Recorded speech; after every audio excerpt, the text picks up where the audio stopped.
What's up, YouTube? It's Matthew here. Welcome back to my channel. In today's first deal story, we have Abdul. Abdul is going to talk about how he closed his very first wholesale deal this month. So if you all don't mind, like, subscribe, comment down below. And if you all are interested in any of the resources down below, like PropStream or anything like that, check the links down below. All right, Abdul, how are you doing? I'm good. How are you, Matthew? Good to Doing be here. well. Yeah, thank you. Thank you for, hopping on this call and sharing your story with my audience, because I know a lot of people can relate to your background and just who you are and how you got your first deal. So Of I just want course. to start by asking, how'd you first, I guess, get started in wholesale real estate or real estate in general? Okay, that's a good question. So, so back in January of this year, I didn't know anything about wholesaling. I didn't even know wholesaling existed. Like, and on in February, I saw Kong on TikTok. You know Kong, Okay. Yeah, the yeah. guy. Yeah, I saw him on TikTok. I didn't know who he was, Hmm. and I started looking more into it to see if it's fake or not. Everybody is expecting have questions if it's real or not. In the beginning. Hmm. So I basically just got into it. Took action. I did fail a lot of times. I was cold calling for like 2 weeks. I didn't get no answers. I was calling. People were cursing me off, Wow. fucking telling me go kill yourself, go like why you calling me? A Right. lot of that. And that's normal, you get that in the business. That's why you have to hire people to do the stuff that you don't like, so you Hmm. can become more consistent and also more successful. Because Exactly. this is a team business. You can't do everything by yourself. Hmm. uh, so that's one big thing people need to know. Okay, awesome. Well, that's great to know. And I think it's interesting that you said that you didn't hear about wholesaling until like recently and until February. That's Yeah. crazy. But and like a lot of people, even And myself, like they hear about it, but it takes them months to take action. But even though you yeah. just heard about it, I mean, you took like, I mean, you probably took within a month to take action. So I commend you for that Yeah. for sure. Thank you, man. 'Cause I'm just an action taker. I used to play like varsity soccer in high school, so I'm very like I like being competitive. I'm very competitive. Uh, Everything I put my mind to, I make it happen. So Hmm. that's something about me that's just me. Right, And exactly. so I was born, just so for the people that Yeah, know, yeah. for that don't know, I was born in Iraq. Like Hmm. I came from nothing. And Mm. I came to the United States when I was 11 years old, and I didn't speak any English when I got here. So Mm. English was my third language. I speak Arabic, Moroccan, and English. So Wow. like I didn't know nothing, only like sorry, thank you, all that. Right. And and back when I first came to the United States, I was in Louisiana. I came to Louisiana, and back in Hmm. Louisiana, in the schools, they don't teach you English. They just give you Mm. math, science, and all that, and they expect you to know everything. Hmm. Yeah, it was crazy. Yeah, we like even Louisiana, like it's a dangerous school. Like I'm not racist, but I was the only it was me and two other guys that were white in the whole school. Right. Okay. I was really like when you get in the school, they check you to see Hmm. if it's crazy. Yeah. So when I came to after 2 years, so I would say in 2014, I came to Minnesota. That's where I live at right now. Hmm. And yeah, so basically, I got kicked out of my parents' house when I was 18 years old. I Wow. was living in the streets. I was Dang. like me and my friend Michael. He brought me to his apartment. But I was living in my car for 2 months. Like it's Wow. crazy. That Yeah, that's and yeah, that's crazy. and I finally got my apartment with my wife. I'm married now. I'm only Awesome. 21. I'm only 21, but I am married. I'm Wow. not. I'm Congrats. not. Yeah. Yeah. It's yeah.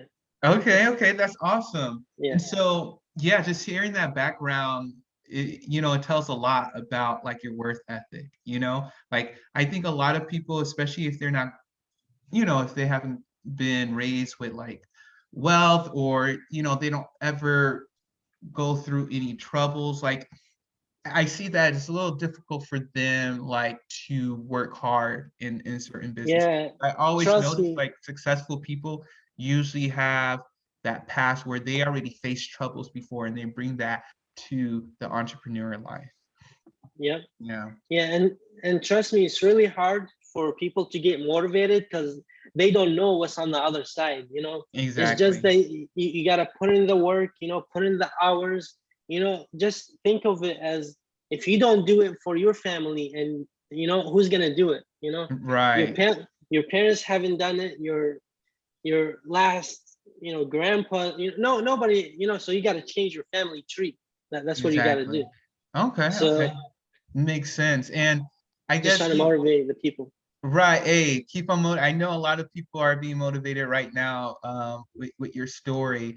So, just hearing more about your background, and thank you for telling that. That was going to be my next question, but I wanted to talk about more about what you were doing, I guess, right before wholesaling, or are you still working, or were you working for or university?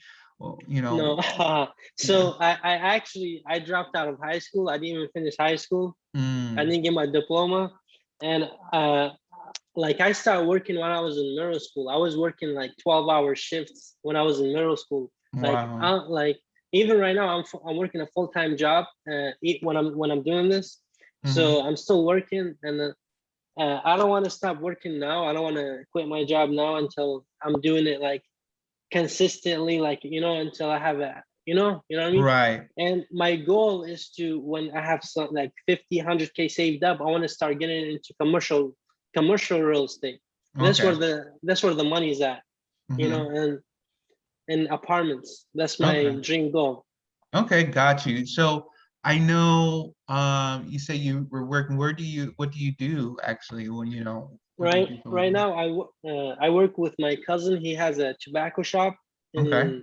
in Minneapolis, in St. Paul. Okay. Okay, so Yeah, you're so working there. just work at a tobacco shop right now. Okay, okay, cool, cool. All right. So let's kind of get into more of this, your first deal. So, I kind of want to go over like the pillars of this, like how'd you find this deal, why were they Sure. interested in selling, the condition of the property and different things like that. So first off, how did you come across this lead? What type of marketing were you doing? How'd you find this seller? So I'm doing cold calling. That's the marketing, and that's the fastest way to get in front of a seller. The Hmm. cheapest and the fastest way. Uh, and so what's the question again? Yeah, how'd you find the seller? It was just a cold call, basically. That's what you're saying. Yeah, oh yeah, it was a cold call. Yeah, Okay, so you called them. What list were you targeting? it was I think it was like a tired landlord, Okay, okay. Where'd you get that but list? but no, actually it was a probate list. Probate Probate. list. Yeah. Okay, So the guy, his mom died, and right now he's basically taking care of the property, for his okay, mom. okay, And so the property is rented out to tenants, okay. so it's not vacant, but they're only paying like $450 a month, so the rent is very low. You're right. And at first he was asking for 25,000, the seller, Right. Before we you know. go to the price, I Oh, I oh, wanna. oh, my bad. Yeah, I know it's all good. It's all good. But okay, so that was the situation a little bit. And so with you say you got a probate, I want to also teach the audience. So where did you pull this probate list so, my From audience can go out and get yep, that list prop too? stream, prop Okay, stream. so you use their new pre-probate list filter. Yes, yep. Okay, gotcha. And I actually went over it, you all on this channel. You could check. Yeah, I Um, appreciate that. That's the I was looking into your videos, and yeah. Right, exactly. So if you all are interested in profiting, link down below. But okay, Right. so you were telling me the situation. So why, what was the main reason you think the seller wanted to sell the house? Because I think he didn't want to take care of the property anymore, and Mm-hmm. like, he has like four other brothers that they had to share the profits between, you know. Mm, So it wasn't all going to one person; it was going to four different people. okay. And Okay. right now, actually, after I closed that deal, right now he has another property, and that property they have to share it with 10 people. Wow, that's Yeah, it's crazy. because their mom or something that they died, so they Right. have. Yeah, Gotcha. Okay, okay. So I guess he wasn't really interested in taking care of the property, taking care of the tenants and stuff like that, and just being yeah, a like you said, kind of like being a tire landlord. So yeah. with the property, let's start talking about price. So how was that conversation? What was he looking for? What were you so thinking the market so value of the property was and everything like that? uh, so in the beginning he was asking for 25,000. Mm-hmm. It's just a 2 bed 1 bath. It's a small house. They were asking for 25,000. I got him down to 18,000, Okay. right? But we sold it. So I had to JV on this deal with a JV partner. I found Mm-hmm. them on Facebook. Okay. So it was a 4K assignment fee, but we had to split it. Each one got 2K. Okay. So I got the purchase price 18,000. We sold it for 22,000, and my earnest money was $100 that to the seller, Right. only for $100, and the ARV was 60,000. 60,000. Okay, okay, Yep. I great. think it only needed like 15, not even, I would say 10 to 15K in repairs. Pretty Okay, sure. okay. So not that much. And Yeah, I yeah, mean, it was livable. People were living in it. right, exactly. And honestly, that's an incredible price for a rental property. I know some people right now are Yeah, saying, what, $18,000 for a house? Like yeah, that's exactly. ridiculous. And plus, even though the rent is low, they're still like cash flowing amazingly, Yeah, at yeah. 400 or I 450 a mean, month. 450. Like, I think the new owner, the buyer, he's gonna raise the rents Hmm. when the lease is done, because I'm pretty sure he can get like 800. If he remodels it. Right, right, So that's exactly. a good ROI on his investment. Exactly, exactly. And so, okay, so you got it under contract, 18, sold it for 22, had a JV, so you got 2 grand and the Yeah, ARV. but now I found out, my own ways to not Find, JV with anyone anymore. I yeah, found and my find, yeah, yeah, and find your own cash buyers. That's what I was going to say next. Make sure, it's always yeah, good to, collaborate with yeah, people, but you also want to exactly. learn that In process. in the beginning, yes, I Yeah, would recommend that, but yeah. just always, try to get, because you don't want to be splitting all your fees with people. Right, Like, right. you're leaving a lot of money on the table. Exactly. Well, yeah, congratulations. I know, Thank you, man. $2,000, for a lot of people can change a lot of things. So, Yeah. and for your first deal, like I mean, you for told me, me, that's not a lot of money. concept. It's just the proof of concept. Right. Exactly. Exactly. I could have passed on that deal. It's like, oh, it's 2,000, not a one. But you gotta have your experience in the beginning. Right, exactly. Okay.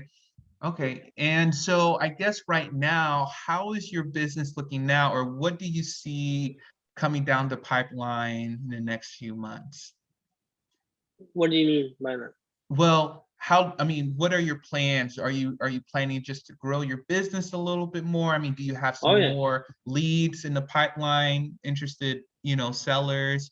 How does oh yeah, everything look now and forward? yeah. So I basically, like I said, you have to be consistent in this business, right? So you have to have a dialer in place. You have to have cold callers, Hmm. and my cold caller, I use Call Genius. They come. already trained, you know, Hmm. and that's for a lot of people that don't know. That's a good company. So, and tell them Abdul sent you. They know me. They'll get you a little discount. Okay. All right. Okay, so Yeah. I guess you're really setting up your business. You're hiring, different tasks out and different things like that. So you have co-callers. Do you have anybody else on your team you're looking to hire or anything? I mean, not now, not now. I want to do everything. I want to call this. I like talking to sellers. You know, it's like Hmm. I want to do the end of stuff now. You know, but when I have more money, obviously, I want to have it run by itself and not focus on it as much. Got you. Okay. Yeah. Makes sense. Makes sense. So I guess from here on out, let's say someone is in your same position. What would you tell a new beginner wholesaler who haven't gotten their first wholesale deal yet? What word of advice would you give them? I would say never give up. You know, that's the Hmm. only thing. You know, just never give up. You know, just keep Never going. give You up. know, never That give up. consistency, like you were saying, that Yeah. consistency. Yeah. Oh, okay, perfect, perfect. Well, Abdul, I know a lot of people were, glad that you came on and related to your story. So, Of course. um, Man. yeah. So if you all have any questions, comment down below.